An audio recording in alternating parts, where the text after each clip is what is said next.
Michelle says, "The official microphone."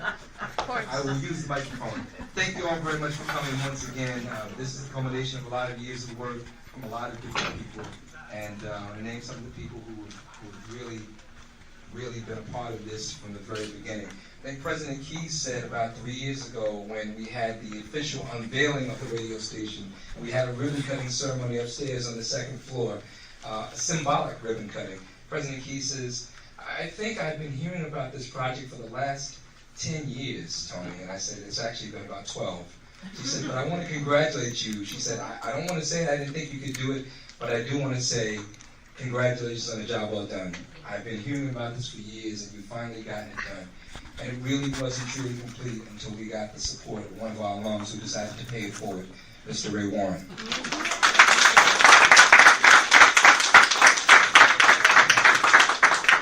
I could just acknowledge so many people, but there were some people in the very beginning who I acknowledged the other radio station ribbon cutting when we did not have a refurbished station, who I would be remiss not to acknowledge, who really played a huge role in this. First and foremost, I want to say that even with just the dream, and I had begun this dream, as the President says now, about 15, 16 years ago, looking at radio stations throughout the city, University of New York, after attending a CUNY IT technology conference, and finding out that people were starting radio stations all across the country without necessarily a lot of money. They were doing this with the internet, something new at the time, internet broadcasting. I said, "This is going to be great. We can do this at York." But I needed the right administration and the right people behind me to make this happen.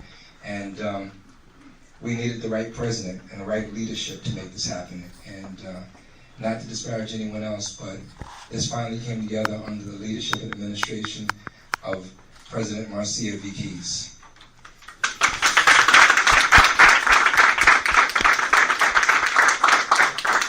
Together with the support that I received from her and the then Vice President Janice Jones and Dean Paul O'Ran, and then, bless you, Madam President, bless you. And then afterwards, Dean Thomas Gibson, I was able to make this really a reality for all the students here. But at this rate, I could go on and on. I'll introduce some other people afterwards, but we have the head of our family. We are a big family here at York College. And there is only one head of this family, and she is the reason why we are standing here today in so many ways. And she is our own transition team member.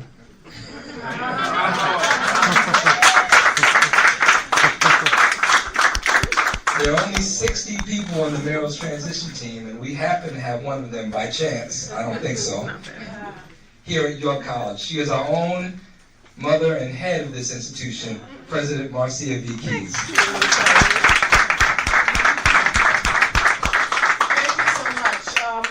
Really a moment that we've waited for, and of course it's sort of a second or a third moment, because this is not a new venture. As Tony has already alluded, it really started probably 40 or more years ago when people like Ray Warren, our distinguished alum, was a member of this college as a student. He continues as a member, as a benefactor, as an alum, as a proud alum. And so one of the things I recognized when I came to York almost 9 years ago is that the foundation was strong, academically, from a community point of view, or faculty, or students. And so my task was to build. I used to say I wanted to build the next level of strength, building on a very, very firm foundation. And that's what we've tried to do over the years. We've tried to do it academically, and we've tried to do it from the co-curricular point of view as well. Because all of our students, current and past, tell us that yes, what went on in the classroom was critically important. And the kind of experiences that they got outside of the classroom, in what we're now calling in our vision, those intentional experiences that we make for our students, were really the things that turned the key to have them think beyond their dreams, quite frankly. And at the heart of that were a faculty who were helping to turn that key. were members of the community who were helping to turn that key, were counselors, were advisors who were helping to turn that key. And so that's a very, very precious part of what we value from the founders. And so to have a radio station kick off in a formal way today, we're really delighted to be able to recognize a few people. Ray Warren, whom we've recognized before and will recognize again. We know we've got, yes, we can do some applause. We know we've got to recognize Tony Andrews, tenacious, dogged, staying on point. There are a few others, Jean Bruno, where's Jean Bruno?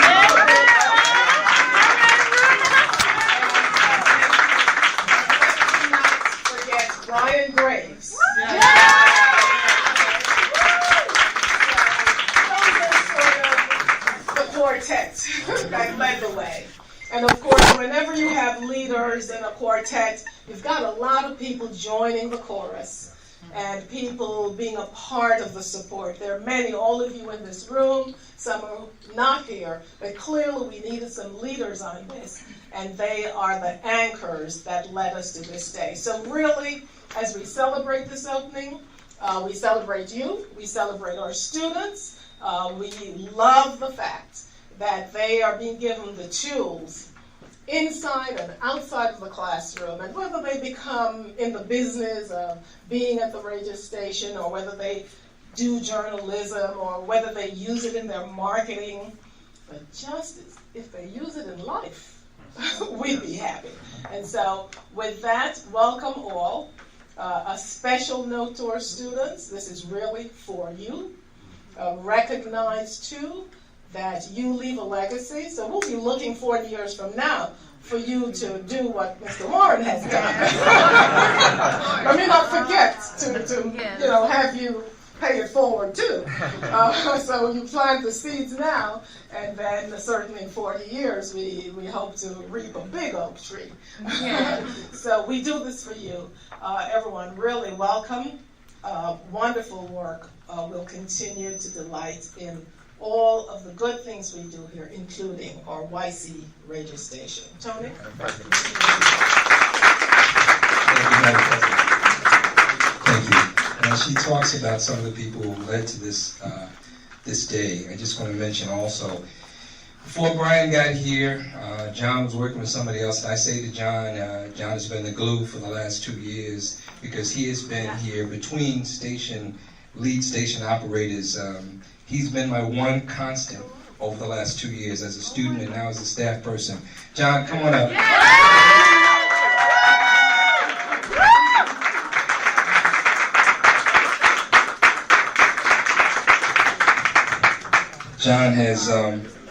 John has graduated. He is a mentee of mine. He's with me in so many different ventures and endeavors.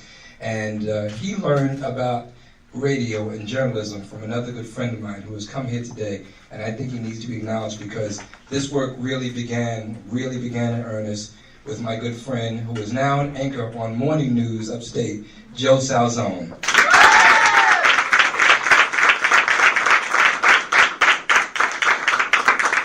And before then, I'd like to say, we had a lot of different hurdles to overcome. It was a 2.5-year span where we were in the midst of planning and implementation and making things happen. And so this space came about because our current vice president at the time, Jerry, and our new vice president, Ron Thomas, said to me, Tony, well, we want to use another space that you have over here. And I said, well, what would I do with the space that I need to do storage and other things? I said, wait a second, we got some space over here. We're building a new space for Pandora's Box.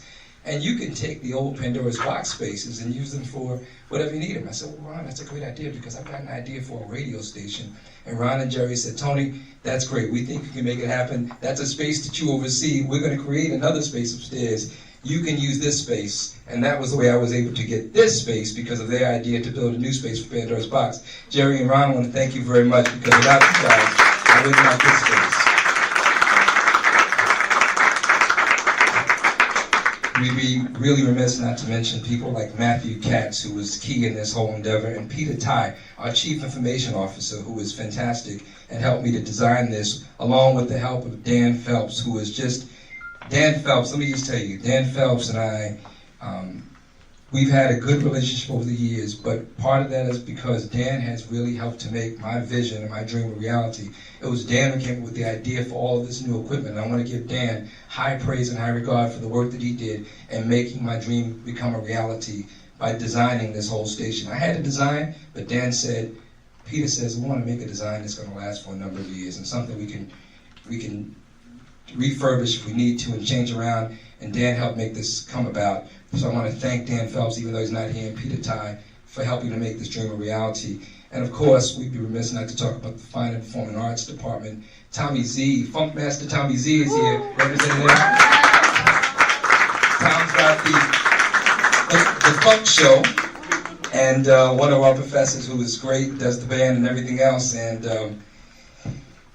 thank Jim Como for the work that he did. And of course, I want to mention a good friend of mine who was very key in a lot of these meetings, the president, who has since passed, Professor Ken Adams, who was extremely key to me and the support that he gave us in getting this radio station started. His son is still here, Mark is still here, but God bless Ken Adams because of the work that he did to help make this happen. And I think I saved the best for last, because you know, we're all talking about student development and student development partnerships, and of course this is a project of the Division of Student Development. But we started academic student development partnerships long before it became vogue. And we were able to do that because Glenn Lewis saw my vision, had the same vision, and said, I've got a team to make this happen on the academic end. We support it. We need this for our journalism students. He brought Tom Moore and Bill Hughes along, and Tom has done a great job getting our journalism students involved. It was always going to be a student-driven radio station, even though it's been academically supportive. But we had them as academic partners from the very beginning. From the very beginning. Thank you, Glenn. Thank you, Tom. Thank you, Bill.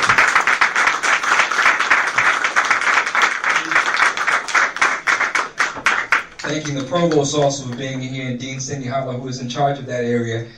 Thank you all very much for being here also. I want to thank Carlos Flynn and Ed Rhodes for their work that they've done and support that they've given also. And I certainly want to thank, of course, since I'm going through the vice presidents before I get to mine, if it wasn't for her saying to me, Tony, I think we have somebody that you need to meet, somebody who's been very involved with the radio station in the past, it could not have happened. I want to thank our vice president and her team, Vice President Dolores Swerlin and her team for the work that they did to help make this happen.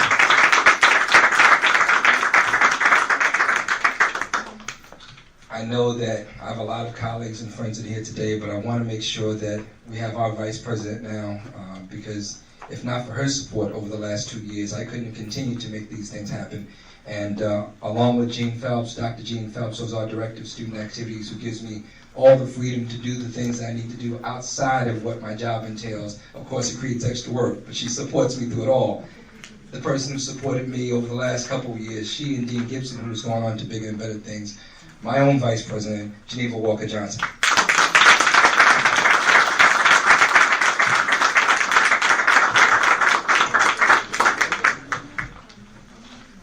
Well, I will keep my remarks brief because I can see people kind of fanning. It's just a tad bit warm. But what I want to say first and foremost is thank you to Tony. Thank you to President Keyes for supporting this venture. Because as people know, as soon as I get an audience, I start talking about the whole student. And that is the partnership between the cognitive and the affective domains of the student experience. What you learn in the classroom, you can apply outside of the classroom. And one of my pet peeves is when people say, well, when you get in the real world, this is the real world. And the kind of partnerships that have been created here are hopefully what you will take to, quote unquote, the real world, or the next stage of your real world. This is really an exciting thing. I think it's wonderful. Tony has been dogged about the radio station, and he has stuck with it. And I think you can see the fruit of his labors. They have been wonderful. There's a wonderful assembly of people here who have been with him long before I even heard of York College, and I thank you for sticking with him and helping him bring his dream to reality. Thank you.